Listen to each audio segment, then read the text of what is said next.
नमस्कार साथियों, मैं राजवर्धन चौहान एक बार फिर से आप सभी का स्वागत करता हूं आपके अपने YouTube channel study waves classes पर। और शुरुआत करते हैं आज की हम जीएस क्लास की, यानी कि डेली जो करंट अफेयर्स क्लास है उसके बारे में।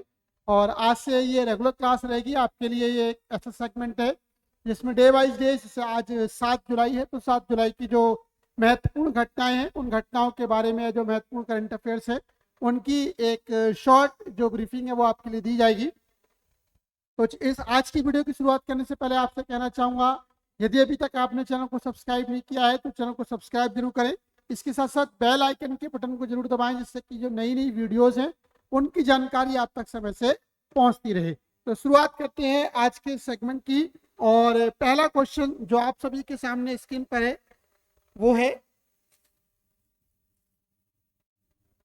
वो ये रहा। लिखा हुआ है, मिस्र और तुर्की के द्वारा अपने राजनयिक संबंधों को उन्नत करने के बाद अंकारा में मिस्र और जो तुर्की है उनके द्वारा क्या है, एक नए नए दोनों तरफ के दोनों देशों के द्वारा क्या है, दोनों देशों में एक नए राजदूत को अपॉइंट किया गया है।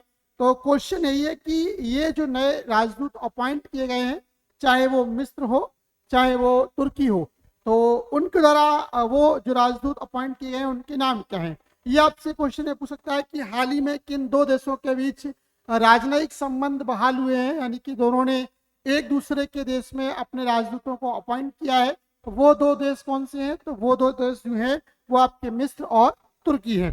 तो जरा देखते हैं, इसी पर थोड़ा सा डिटेल है। लिखा हुआ है कि मिस्र तुर्की ने एक दशक के बाद नए राजदूतों की घोषणा करके राजनयिक संबंधों को उन्नत किया है। ये देखिएगा, ठीक है। और वो क्योंकि मिस्र की राजधानी जो है उसका मिस्र की राजधानी है जो है कायरा, और जो तुर्की की राजधानी है वो है अंकारा। तो कायरा और अंकारा में ये राजदूत अपॉइंट किए गए हैं, यानी कि जो मिस्र का राजदूत है वो कहाँ पर, अंकारा में बैठेगा, और तुर्की का जो राजदूत है वो मिस्र की राजधानी काहिरा में बैठेगा। तो ये दोनों राजदूत है, उनका नाम है जो श्री अम्र एल हामी, ये लिखा हुआ है अंकारा में। श्री एल अम्र हामी अंकारा में मिस्र के राजदूत होंगे, यानी कि मिस्र के राजदूत कौन है, श्री अंकारा में मिस्र के राजदूत है श्री अम्र एल हामी।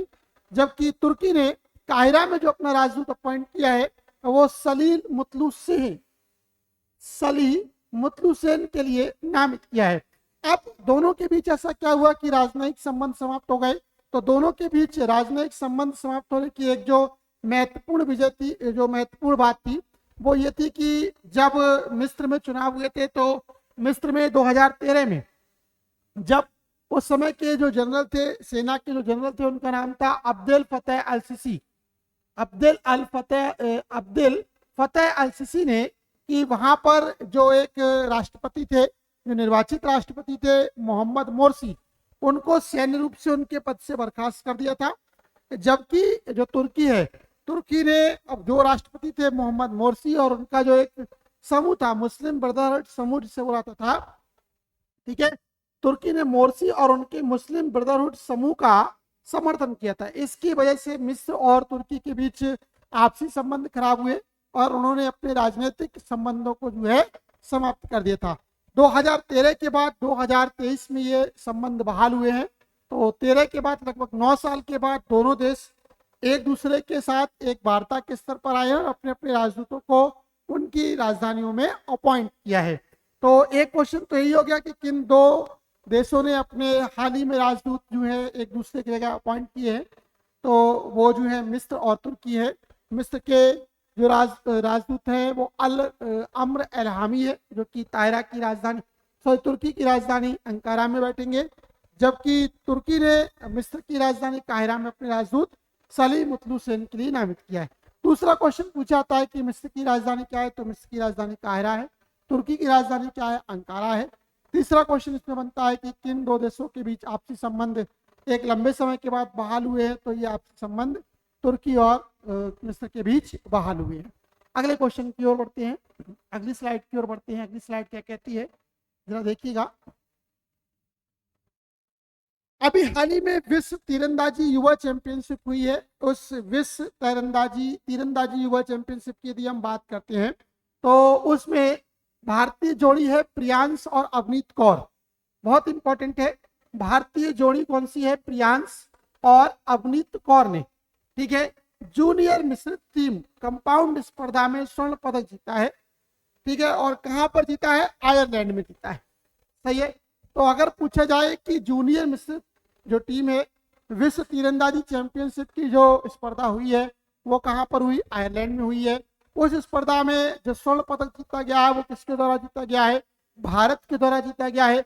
भारत के 2 खिलाड़ी कौन से हैं? वो प्रियांश और अवनीत कौर हैं, जिन्होंने क्या है इस कहते हैं स्पर्धा में स्वर्ण पदक को जीता है। ठीक है। ये प्रतियोगिता कब से शुरू हुई है? ये प्रतियोगिता एक अंतर्राष्ट्रीय प्रतियोगिता है जो 1991 से हर बार एक अलग मेजबान देश में क्या है आयोजित की जाती है। ठीक है। और 2023 में 18वें संस्करण की जो मेजबानी की गई वो आयरलैंड एक गणराज्य है उसके द्वारा, और आयरलैंड में एक शहर है लिमरिक, वहां पर क्या है इसका आयोजन किया गया है। ठीक है। तो पूछा जाता है कि जो 18वां विश्व तीरंदाजी युवा तीरंदाजी चैंपियनशिप है वो कहाँ पर हुई है? तो वो हुई है आपकी आयरलैंड में, और इसको जीतने वाले कौन है? प्रियांश और अवनीत कौर। ठीक है। लिमरिक एक विश्वविद्यालय है वहां का। अगले स्लाइड की ओर बढ़ते हैं। लिखा हुआ है आरबीआई ने डेबिट क्रेडिट कार्ड जारी करने पर निर्देश लगाए हैं। बहुत इंपॉर्टेंट क्वेश्चन है, इकोनॉमी से पूछा जाता है कि हाल ही में आरबीआई के द्वारा किन कार्डों पर जारी करने से रोक लगाई गई है? तो डेबिट और क्रेडिट कार्ड है। ये डेबिट और क्रेडिट कार्ड किसी भी नेटवर्क के द्वारा हाल ही में जारी नहीं किए जाएंगे। उसका उसने एक रीजन दिया है कि ये जारी क्यों नहीं किए जाएंगे, जरा देखते हैं। लिखा हुआ है, पहले तो आपको पता होना चाहिए ड्राफ्ट है क्या। लिखा हुआ है भारतीय रिजर्व बैंक ने डेबिट क्रेडिट और प्रीपेड कार्ड जारी करने पर एक ड्राफ्ट सर्कुलर जारी किया है और 4 अगस्त तक लोगों का इस पर प्रतिक्रिया मांगी है। ठीक है। केंद्रीय बैंक 1 अक्टूबर को इन नियमों को लागू करने की बात कर रहा है, यानी कि 1 अक्टूबर से इन नियमों को लागू किया जाएगा। ये जो नियम है वो बैंकों और गैर बैंकिंग वित्तीय कंपनी यानी कि एनबीएफसी दोनों पर लागू किए जाएंगे। अब ये ड्राफ्ट है क्या, इस ड्राफ्ट के बारे में भी जान लीजिएगा। लिखा हुआ है ड्राफ्ट में यह प्रस्ताव दिया गया है कि किसी खास नेटवर्क के लिए डेबिट और क्रेडिट कार्ड जारी नहीं किए जाएंगे। इन कार्डों को किसी भी नेटवर्क पर इस्तेमाल करने की सुविधा भी होगी। तो यहाँ पर नए कार्डों पर रोक लगाई गई है, लेकिन जो पुराने कार्ड जारी हो चुके हैं उनकी बात नहीं की गई है, तो वो किसी भी नेटवर्क पर इस्तेमाल किए जाएंगे। आगे उसने लिखा भी है कि जो पहले जारी किए जो कार्ड गए हैं वो पुराने कार्ड हैं, उन पुराने और नए दोनों कार्डों को ये नियम लागू होंगे, और इनके बारे में और डिटेल जो जानकारी होगी एक अलग से सेशन होगा उसमें हम बात करेंगे। तो पूछा गया है कि हाल ही में आरबीआई ने डेबिट क्रेडिट कार्ड के जारी करने पर मसौदा नियम पेश किए हैं। ठीक है। तो उसमें एनबीएफसी का क्या अर्थ है? तो गैर बैंकिंग वित्तीय कंपनियां, नॉन बैंकिंग फाइनेंशियल कंपनीज, ये एनबीएफसी की फुल फॉर्म है। बहुत ही इंपॉर्टेंट फुल फॉर्म, गैर बैंकिंग वित्तीय कंपनियां, नॉन बैंकिंग फाइनेंशियल कंपनीज, वो कंपनियां हैं जो कि बैंकिंग नहीं करती लेकिन कार्ड इश्यू कर रही हैं। तो ऐसी कंपनियों पर कार्ड इश्यू करने की जो है आरबीआई के द्वारा रोक लगाई गई है। चलिए अगले क्वेश्चन की ओर बढ़ते हैं। अगला क्या है? लिखा हुआ है कि पीसीबी प्रबंधन समिति का अध्यक्ष किसको नियुक्त किया गया है? ठीक है। पीसीबी क्या है? PCB Pakistan cricket control board, ठीक है, उसकी फुल फॉर्म है। पाकिस्तान की जो सर्वोच्च संस्था है जो कि क्रिकेट के लिए दिशा निर्देशित करती है, जैसे कि भारत में भारतीय बीसीसीआई है यानी कि कंट्रोल बोर्ड है, तो ऐसे ही उनका भी अपना एक पीसीसी कंट्रोल बोर्ड है। तो उसी में अभी हाल ही में किसके लिए? जका अशरफ के लिए। किसके लिए? जका अशरफ के लिए पीसीसीबी का नया अध्यक्ष अपॉइंट किया गया है। ठीक है। लिखा हुआ है जका अशरफ 4 महीने के लिए ही पीसीबी के प्रमुख होंगे। पीसीबी बोर्ड में 10 सदस्य हैं, 4 क्षेत्रीय प्रतिनिधि, 4 सेवा प्रतिनिधि और 2 सदस्य प्रधानमंत्री के द्वारा नामित हैं। सरकार ने पीसीबी के चुनाव आयुक्त अहमद शहजाद फारूक राणा को हटा दिया है और उनकी जगह सुप्रीम कोर्ट के वकील महमूद इकबाल खाकवानी को नियुक्त किया है। बलूचिस्तान उच्च न्यायालय द्वारा पीसीबी प्रबंधन समिति के पूर्व सदस्य गुल मोहम्मद काकर की याचिका स्वीकार करने और 17 जुलाई को सुनवाई निरस्त करने के बाद पीसीबी के नए अध्यक्ष का चुनाव 26 जून को स्थगित कर दिया गया था। पाकिस्तान के बारे में थोड़ी सी बेसिक जानकारी। वर्तमान राजधानी इस्लामाबाद, राष्ट्रपति आरिफ अलवी हैं, प्रधानमंत्री शहबाज शरीफ हैं और वहां की मुद्रा जो है वो पाकिस्तानी रुपया है। तो क्वेश्चन ये भी पूछा था कि वर्तमान में पाकिस्तान के प्रधानमंत्री कौन है, शहबाज शरीफ हैं, राजधानी क्या है, इस्लामाबाद है, ठीक है। और पीसीबी के जो नए इस समय अध्यक्ष बनाए गए हैं वो कौन है, जका अशरफ बनाए गए हैं। अगला है श्री इंदु शेखर चतुर्वेदी को इलेक्ट्रिक पावर ट्रांसमिशन एसोसिएशन के महानिदेशक के रूप में नियुक्त किया गया है। किसके लिए, इंदु शेखर के लिए। इंदु शेखर कौन है, इलेक्ट्रिक पावर ट्रांसमिशन एसोसिएशन, ठीक है। ये एक ऐसा एसोसिएशन है जो कि बिजली उत्पाद बनाने वाली जो कंपनियां हैं उन इलेक्ट्रिक पावर ट्रांसमिशन एसोसिएशन यानी कि ईपीटीए, इसकी जो फुल फॉर्म है, अगर कुछ शॉर्ट फॉर्म है, sorry, EPTA, electric power transmission association के जो अध्यक्ष हैं वो कौन है, श्री इंदु शेखर चतुर्वेदी जी, ठीक है। आप इनके बारे में बात करें तो ये कौन है, ये एक नवीकरणीय ऊर्जा मंत्रालय में सचिव का पद संभाला है इन्होंने और झारखंड सरकार के अतिरिक्त मुख्य सचिव रह चुके हैं। वन एवं पर्यावरण के रूप में इन्होंने अपना महत्वपूर्ण योगदान दिया है, ठीक है। और जो क्या है, ये जो ईपीटीए है क्या, ये बता दें आपको, ईपीटीए क्या है। ईपीटीए एक प्राइवेट कंपनीज है, उन प्राइवेट कंपनियों का एक जॉइंट वेंचर यानी कि समूह है जो कि बिजली हित या कहें कि बिजली उत्पाद से संबंधित जो चीजें हैं उनके बारे में अपनी जो सुविधाएं विशेषज्ञ हैं उनको अपॉइंट करती है, सही है। जो पूरे देश में बिजली की परिचर्चाएं हैं, बिजली से संबंधित समस्याएं हैं, उनको ऊपर उठाने में किसका योगदान रहता है, ईपीटीए का योगदान रहता है। तो अगर क्वेश्चन आ जाए कि ईपीटीए के वर्तमान में महानिदेशक कौन अपॉइंट किए गए हैं, तो श्री इंदु शेखर जी को ईपीटीए का वर्तमान में महानिदेशक नियुक्त किया गया है। आगे बढ़ते हैं, लिखा हुआ है सीआईआई और एमआईटी एडीटी यूनिवर्सिटी पुणे ने कारपोरेट स्टार्टअप और इनोवेशन कनेक्ट को बढ़ावा देने के लिए समझौता ज्ञापन पर हस्ताक्षर किए हैं, ठीक है। सीआईआई क्या है, भारतीय उद्योग परिसंघ है। और एमआईटी क्या है, एमआईटी जो है वो कला, डिजाइन और प्रौद्योगिकी विश्वविद्यालय है पुणे का। भारत में एक ऐतिहासिक समझौता हुआ है और इस समझौते में क्या हुआ है कि दोनों के बीच छात्रों के विकास के लिए जो है दोनों जो संस्थान है वो अपनी इस भागीदारी बढ़ाएंगे। इसके अलावा अगर हम भारतीय उद्योग परिसंघ की बात करते हैं, सीआईआई की बात करते हैं, तो इसका गठन 1895 में किया गया। मुख्यालय कहाँ पर है, नई दिल्ली में है। अध्यक्ष कौन है, आर दिनेश है और महानिदेशक कौन है, चंद्रजीत बनर्जी, सही है।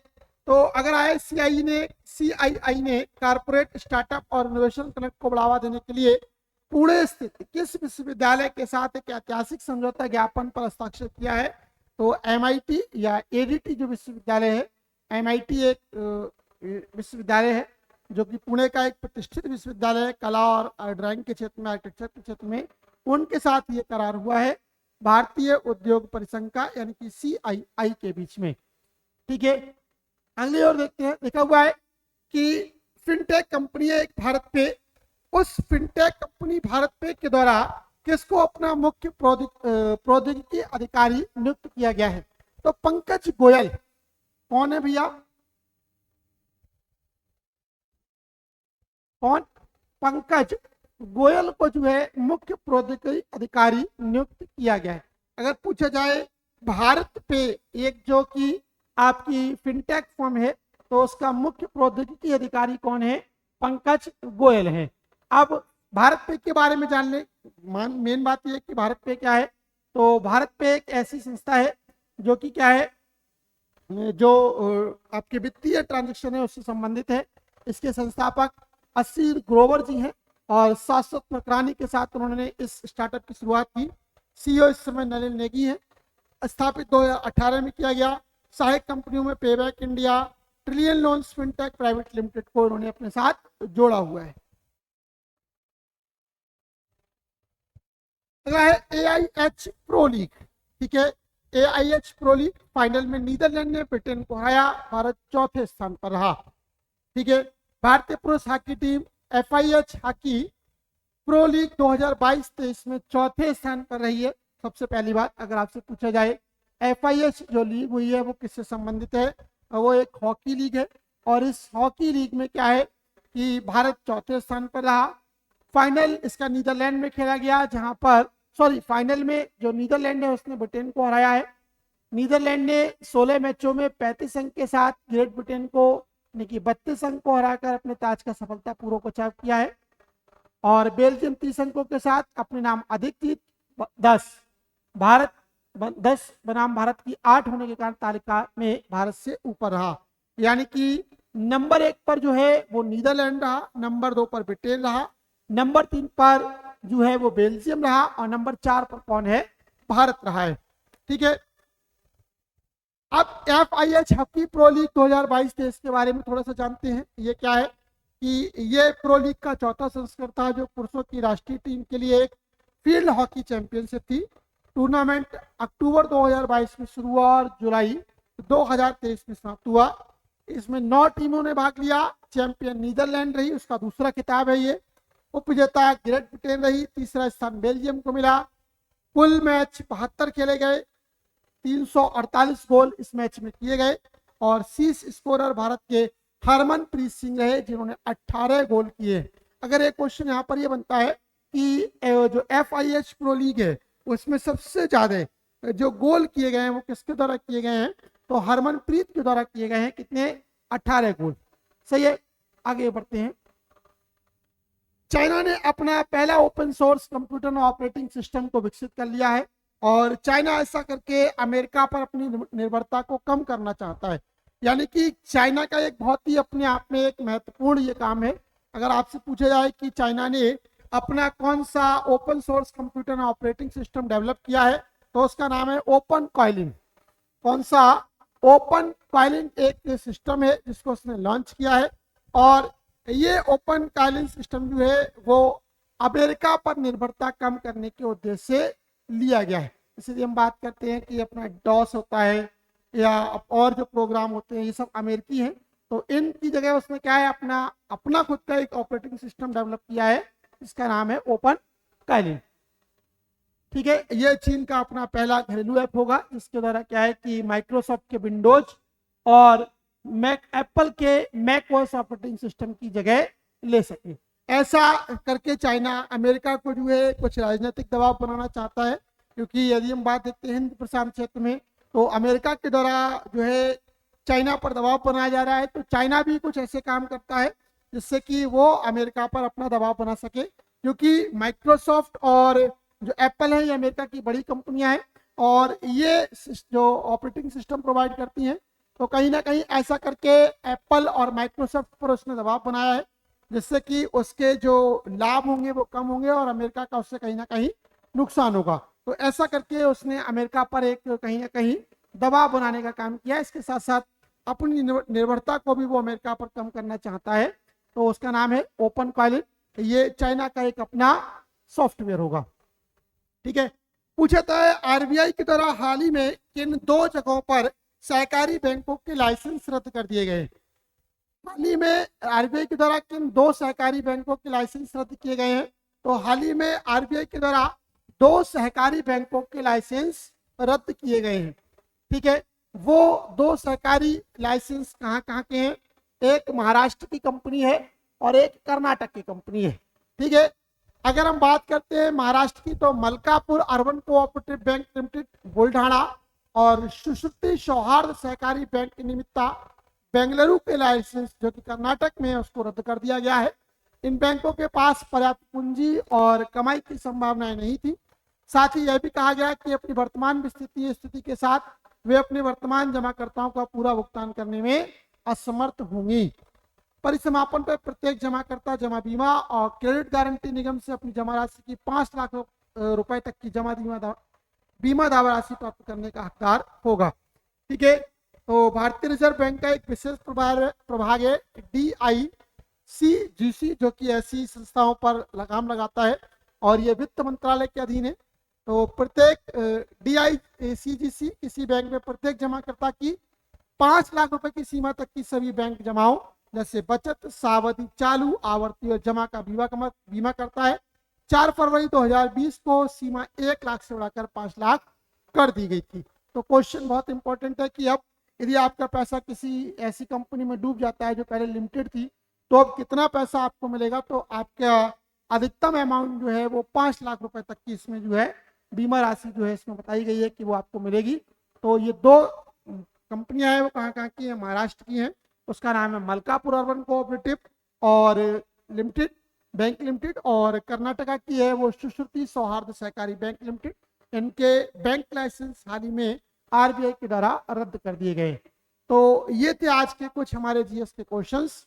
यदि आपको आज की वीडियो अच्छी लगी हो तो इस वीडियो को ज़्यादा से ज़्यादा लाइक करें, ज़्यादा से ज़्यादा इस वीडियो के लिए शेयर करिएगा, जिससे ज़्यादा से ज़्यादा लोग इसका फ़ायदा उठा सकें। यदि आपके कुछ सुझाव, कुछ कमेंट हैं तो अपने कमेंट बॉक्स में आप उसके लिए भेज सकते हैं। निश्चित ही हमारी टीम के द्वारा उस पर काम किया जाएगा। आज के लिए फिलहाल इतना ही। मिलते हैं एक अगले वीडियो में, यानी कि कल के वीडियो में कुछ नए जो है करंट के क्वेश्चंस के साथ। तब तक के लिए धन्यवाद। जय हिंद, जय भारत।